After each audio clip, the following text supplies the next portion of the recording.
Hey everybody, happy Masters Eve.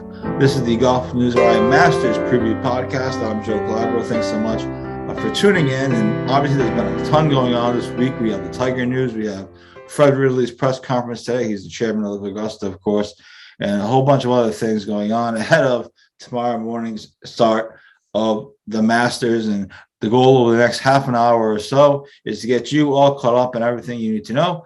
Some news and notes, obviously a lot of Tiger talk, and much, much more. So that is the purpose of this. And again, we hope you all enjoy the show, and hopefully we help you out, at least get a little bit up to speed on what has been going on, because like I mentioned, there certainly has been plenty. Before that, we should tell you, or I should tell you, that this Masters Preview Podcast is presented by Links Drinks. Links Drinks is best known for the transfusion in a can. A transfusion is vodka, ginger ale, and grape juice, all mixed up into one refreshing beverage. Check out Links Drinks at country clubs and liquor stores near you. And obviously, Links Drinks is a great thing to have next to you while you're watching the Masters starting on Thursday morning on ESPN Plus, and I believe Masters.com as well. Then in the afternoon, it switches over to regular ESPN, and obviously the weekend, CBS, and my good buddy Jim Nantz has all the coverage. So there's that. So first things first, I want to get into tons of Tiger talk, of course, because he's stolen the show this week at Augusta National. But first, some news items. Chairman Fred Ridley had his press conference earlier today, and the one thing that, I guess there are a couple things, but the one thing that everyone was wondering was on the Phil Mickelson situation. Obviously, Phil is not playing this week. He was removed from the field. There's obviously a huge name at Augusta National, a huge name in golf, but at Augusta National, where he's won 3 times. And there was some thought, there's some speculation that the Masters told him not to show up. And there's other speculation that he's been suspended from the PGA Tour, which has yet to been proven one way or the other. But there's been speculation that the Masters told him not to show up. Chairman Ridley was asked about that earlier today, and he said, that is not true. He says, quote, "We did not disinvite Phil. He is a 3-time Masters champion. Phil reached out to me, I think in late February, early March, let me know he did not intend to play. That was by way of text. I thanked him for his courtesy of letting me know." So the Masters did not disinvite Phil Mickelson, and that is apparently how that played out. So that issue is solved. Now, the other issue for Phil coming up, of course, is that next month is the PGA Championship, in which he is the defending champ. So that'll be a whole nother story for another day as far as how that's handled, if anybody even talks about it, or if he tries to play, or what, how that whole thing works out. But that's for next month. But for this month, for this week, it would appear that Phil was not disinvited from the Masters. So in theory, I guess he could have played if he wanted to. Obviously, it would have been a giant circus, and perhaps that's why better for him to decide to drop out. So that was the news item of the day. Fred Ridley was also asked about the Saudi Golf League. He sort of danced around the question, said that the game is in great shape where it is, and he's not sure what the Saudi League looks like because it's not anything yet. And so it's hard for him to really say one way or the other. But so he kind of danced around the question, but he was asked about the Saudi Golf League, which of course is being started by Greg Norman, and other things he hinted at were more changes to the course and other foundations that Augusta National is working with, but nothing all that interesting. The Phil thing was obviously the most interesting thing that he touched on today, and you can read that story. You can read his quote on golfnewsri.com as well. A couple of things to know about Augusta National. Obviously, we all love the Masters because we know all the holes. We know the holes almost as good as the players. Maybe not quite necessarily that good, but we all know every hole. You know what hole's coming up. Perhaps you remember the name of every hole, like flowering crabapple and yellow jasmine and red bud and whatever the hole names are, Nandina. But we know all the holes. We know the first hole is a par 4. We know the second hole is a kind of a dog leg left par 5 with a oddly shaped green. Right, the third hole is the short par 4 that is nearly drivable for some players. and then 4 is a tough par 3, on and on and on. 8 is a par 5. So we know the hole, which makes it great. This year, there's been a few changes to 2 big time holes, 2 very important holes in the Masters, and that would be the 11th hole and the 15th hole. Now, both of those holes, the 11th hole, of course, is the start of Amen Corner, famed Amen Corner. And what they've changed is they've changed the area around the green. They made it a little bit tougher of a chip. Basically, the Larry Mize chip is gone. For you golf historians, the Larry Mize chip was kind of from the back of the green, and he chipped up to it and nearly hold it. So that Larry Mize chip basically is gone. There's some belief that it was already gone previously, but now it's really gone. So that chip is gone. They made that a tougher shot. And also they removed a bunch of trees on the right side of the fairway. So if you remember back to when Bubba Watson won, he hit a shot like through the trees. He hooked it around the trees, hooked it out of the trees and around to the green. Famous shot. So judging by what's been reported and what's been shown, that those shots are no longer there. They took out a bunch of trees, and they left a few to make it obviously, a problem. And so it'll be interesting to see how that plays out. But trees are gone, and the Larry Mize chip is now gone. So there's that. And then the other change they made is the 15th hole, the par 5, which has been reachable for as long as I can remember, very much reachable anyway. They've lengthened that hole by about 20 yards. So it's now a 550-yard par 5, and it's going to force players to really make a decision if they want to go for it or not. In the past few years, players have been going at it with 7 or 8 irons. And now it looks like it's going to be, maybe 5 or 6 irons, depending on how far they hit it. So that hole has been lengthened. More strategy will come into play, and that will certainly be something on Sunday to watch if that becomes a factor. I actually semi-misspoke regarding the Larry Mize chip. He actually chipped it in. I said nearly chipped it in. He actually did chip it in back at the 87 Masters. So that chip is no longer there. But I just wanted to correct that because I misspoke. He actually chipped it in. So it was one of the historic moments in golf back at the 87 Masters. So that Larry Mize chip is no longer there on 11, and the 15th hole has been lengthened by about 20 to 30 yards or so. It now places a 550-yard par 5, and obviously that the water in front. So that's going to be really fascinating to watch, especially on Sunday, but the whole entire week. It'll be fascinating to watch if guys continue to go at it, what they're hitting at it, or if they're just lining up. But obviously it'll depend on the situation and everything like that. But that was some of the 2 major changes to the course. Fred Ridley was asked about other changes. He did hint at upcoming construction, kind of in the off season, if you will, but he wouldn't say what exactly is coming. So more changes being made to Augusta this off season, looks like, and we'll have more changes to talk about during next year's Masters Preview podcast. So that is that. So Masters Preview podcast, again, presented by Links Drinks. Thanks so much for tuning in. We talked about Fred Ridley's press conference from Wednesday, a bunch of changes to the course that could be huge factors. Again, the 11th hole and the 15th hole. And of course, the biggest story of the week is Tiger Woods. And Tiger Woods returning to action this week after some speculation last week and rumors and projections. He is officially in the field. He said earlier this week he was going to play. So we're going to get into some of that as well. But first, let's hear from our friends at Links Drinks. Again, this is the Masters Preview podcast. Tiger Woods talk when we come back.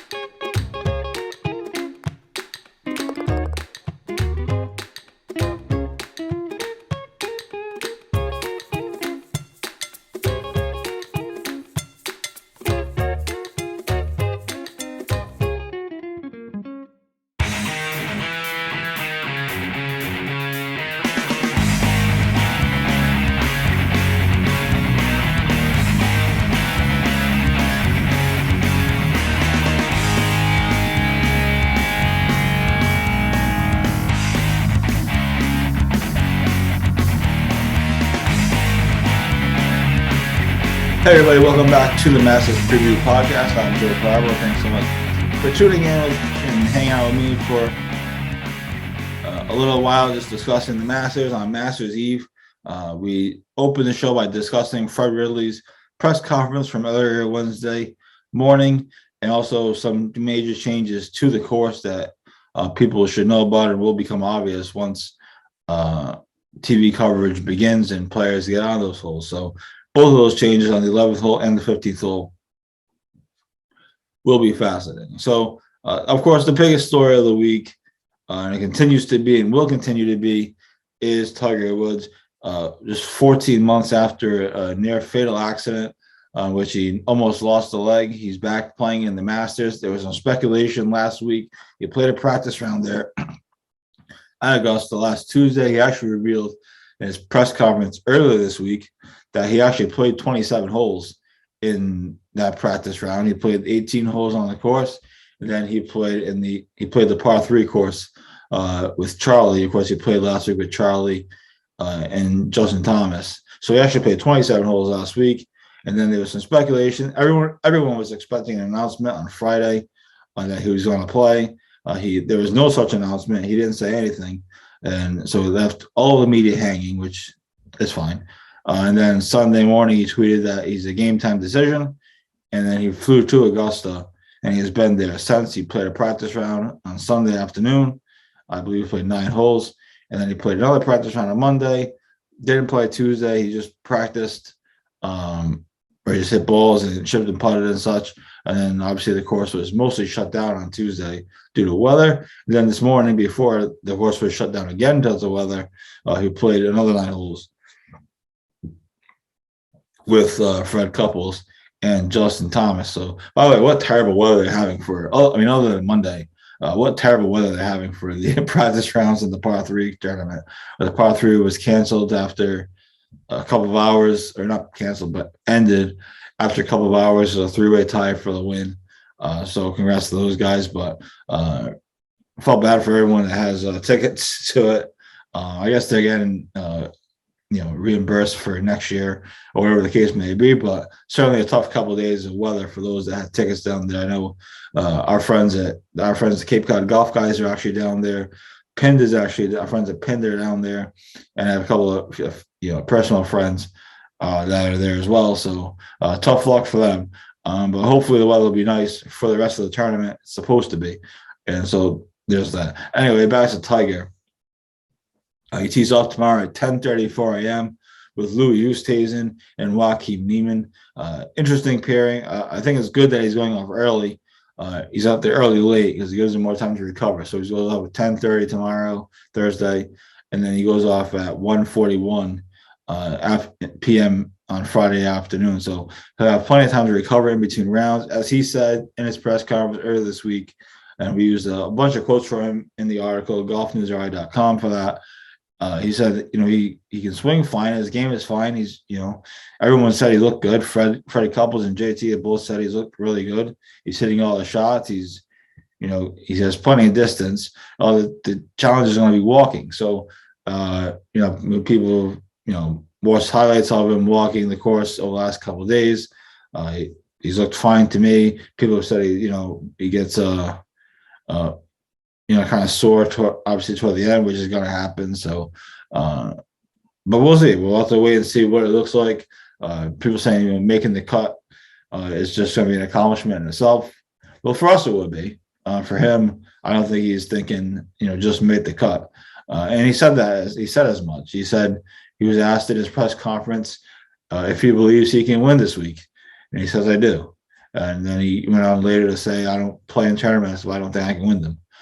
So no, I don't know if he was just saying that, if that's just kind of some bravado talking, getting these guys' heads. But he believes he can win this week. I don't think anybody else does. It would be quite unbelievable if he did. The fact that he's even playing is unbelievable. Let's get that out of the way first. But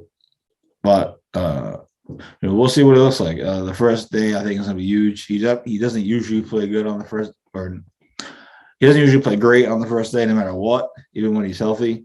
Usually, he ends up bogeys the first hole, typically. That's usually how that goes. And then he kind of rights the ship. But if he can get off to a good start and he can play well, even par or 100, maybe birdie the par 5 third hole, then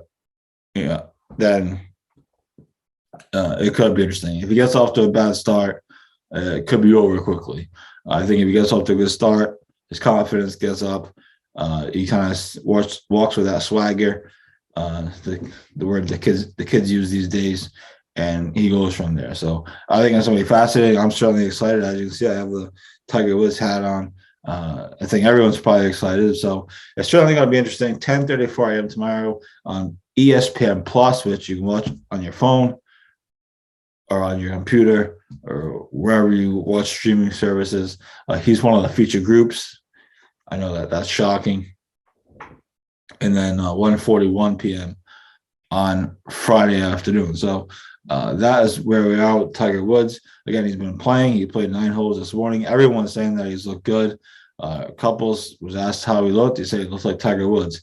And, people, JT has said something similar, and other players who have seen him, Rory included, have said the same thing. So it's going to be quite interesting to watch either way. Hopefully, he plays good enough. But if he doesn't, then I think obviously people will certainly understand. And long term, you got to think this is a good sign for other majors coming up and other tournaments coming up. Not that he's going to play a full schedule.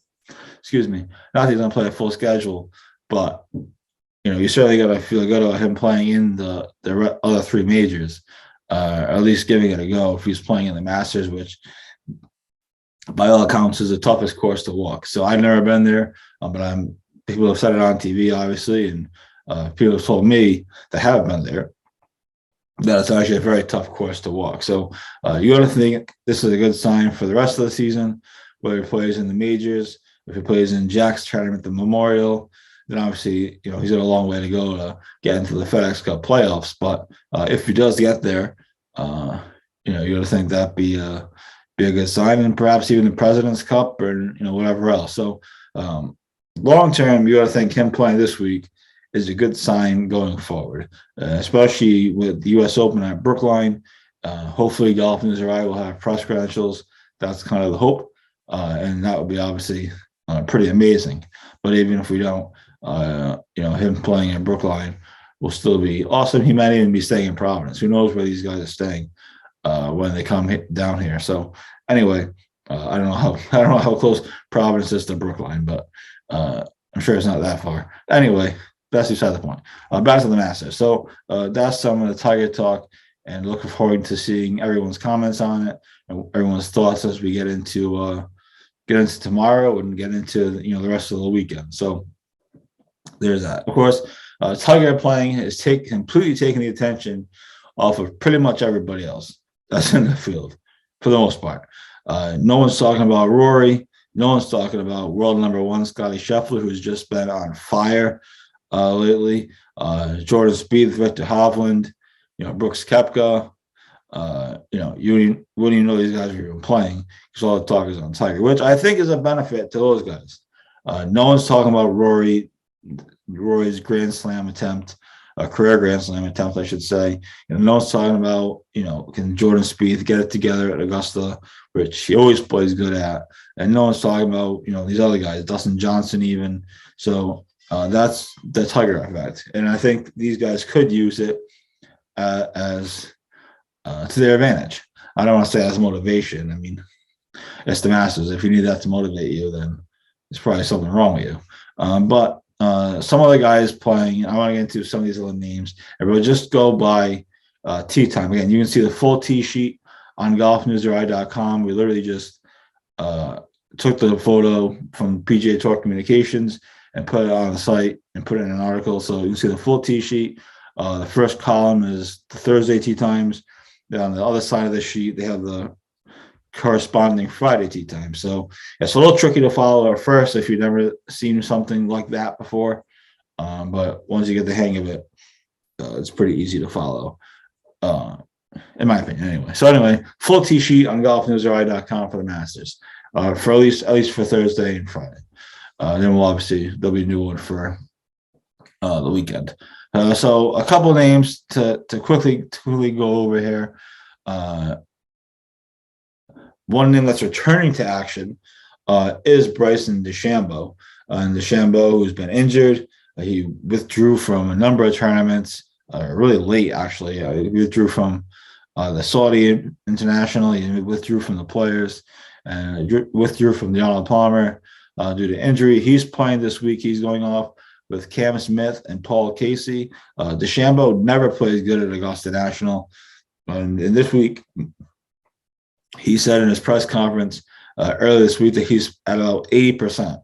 So I don't like DeChambeau's chances. Not only is he's at 80%, but he just never plays good at Augusta National for whatever reason. He tries to overpower the course in his Bryson type of way, and it typically doesn't work.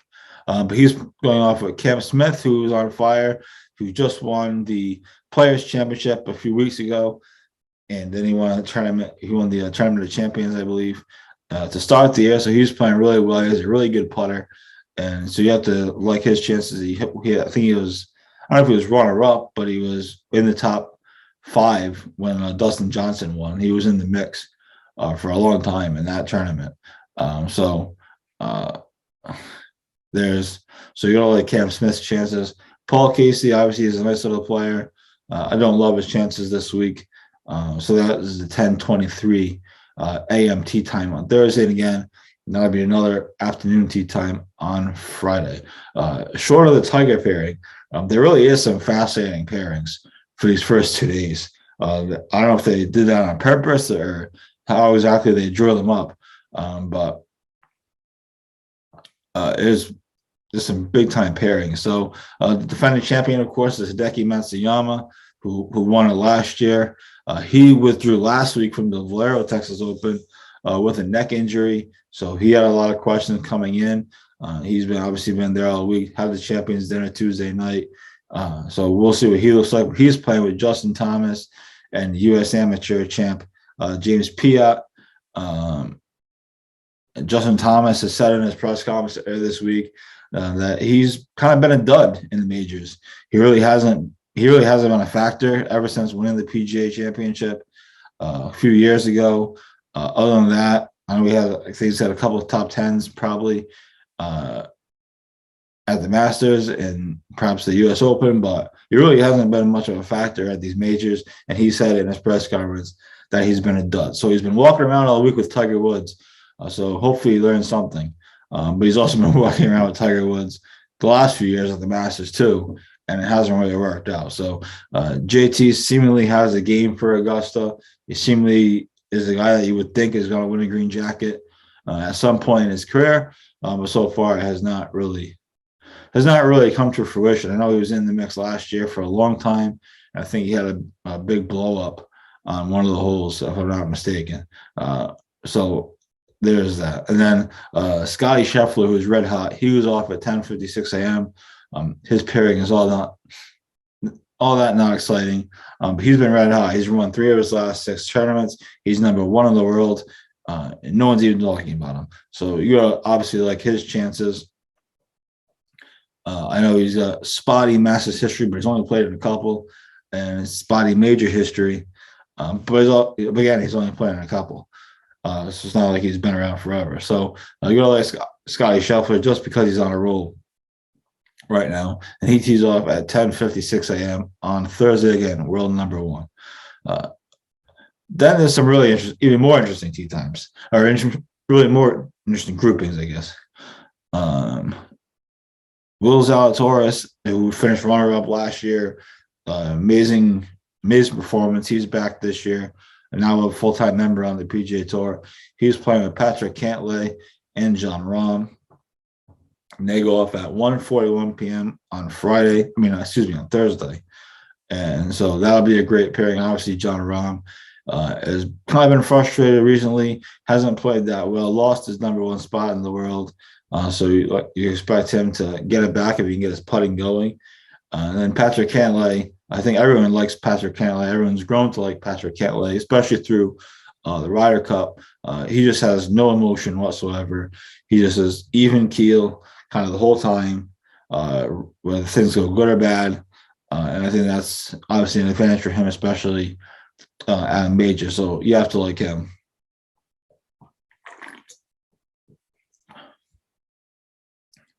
And then just ahead of them are Dustin Johnson and Colin Morikawa. Morikawa's already got 2 majors, of course, with the British Open and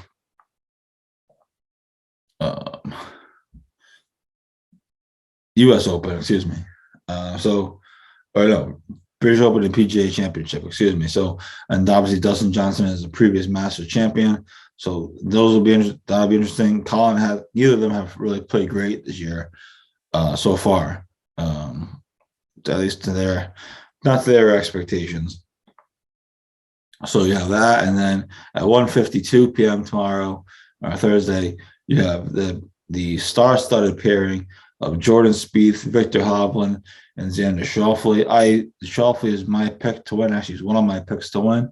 My other bets include Billy Horschel and Gary Woodland. Don't feel great about Horschel, admittedly. Woodland I liked because he's kind of on the back up, kind of on the rise. But Xander Schauffele certainly could win the thing. He almost won it the year Tiger won it in 2019. He was right in the mix. I don't know if he was in the lead, but I think he had a share of the lead, or it was just one back with a couple holes to play. Victor Hovland has yet to really make a splash at one of the majors. Obviously, he's had a good start to his career, but he's yet to really make a splash at a major. So one would think the Masters would be a tough one for him to kind of get a start at. But obviously, I like him as a player, and obviously, he has a bright future. And obviously, Jordan Spieth, who, again, no one's talking about. He hasn't played that great, admittedly, but he always finds a way to contend at Augusta National for some reason.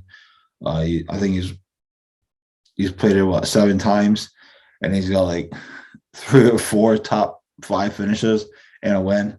Something along those lines. He said it earlier in his press conference this week, exactly what it was, but I think he's played like seven times, and he's got like maybe it's 4 or 5 like top 5 finishes, something crazy. When he was disappointed because he was like, "Well, I kind of expect to close those out." So Jordan Spieth is a player to watch. He can get it going at Augusta National. He usually does, other than a couple of bad rounds. He probably would have more than if he didn't dump his ball in the water in 2016. He would have won back-to-back green jackets. So Jordan Spieth is definitely a player to watch. And then, of course, the last, really, at least in my opinion, again, you can see the full tee sheet on golfnewsri.com. The interesting pairing is Brooks Koepka and Rory McIlroy. They go off at 2 p.m. on Thursday, which means they'll have an early tee time on Friday. Of course, Koepka's got 4 majors, but he's kind of been an afterthought the last couple of years just due to injury. Maybe afterthought is not the right word, but it certainly hasn't been a big of a factor as he would expect to be, or expected to be over the last couple of years because of injuries. He was in contention the year Tiger won in 2019, and he dumped his ball in the water just like everybody else on the 12th hole. And then, of course, there's Rory McIlroy, the ongoing storyline. Can Rory complete the career Grand Slam? He just needs the Masters to do it. Could this be the year that he finally wins and completes the Grand Slam? There's only 6 players, I think, currently that have completed the Grand Slam.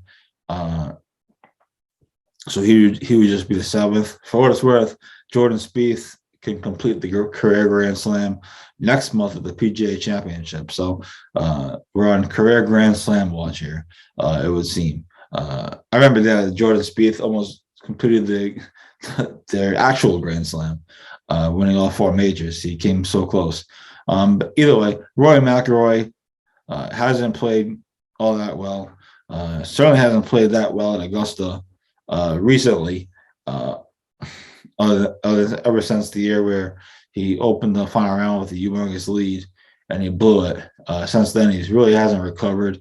He showed some flashes, of course, but perhaps this is the year that he can get it done, although I don't think it doesn't seem like he's in great form. So either way, there's tons to watch at the Masters this week.